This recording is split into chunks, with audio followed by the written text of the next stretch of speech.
हर हर महादेव मित्रांनो. तर फायनली आपलं झालं आहे दर्शन. तर आपल्याकडे भाऊ आहेत, ते आपल्याला थोडा मंदिराचा इतिहास सांगतील. तर आपण एकदम ध्यान देऊन ऐकावे. म्हणजे औरंगजेबाने कसे मंदिर तोडले होते, ही जी लढाई होती धर्माची लढाई होती आणि त्यांना आपला हिंदू धर्मच नष्ट करायचा होता.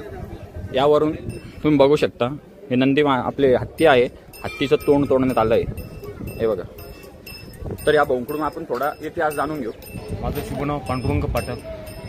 आता तुम्ही या ज्या तीर्थक्षेत्राच्या ठिकाणी जे आलेले आहात, जसं आपल्या महाराष्ट्रामध्ये 5 ज्योतिर्लिंग आहेत. त्याच्यामध्ये औंढा वैजनाथ, पुण्यापासून भीमाशंकर, छत्रपती संभाजीनगरमधलं भूषणेश्वर आणि नाशिकमधलं त्र्यंबकेश्वर.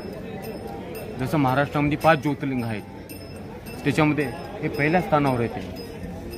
या तीर्थक्षेत्राला महाराष्ट्रामध्ये औंढा नागनाथ असा उल्लेख केला जातो. याला औंढा नागनाथ का बरं म्हणतात,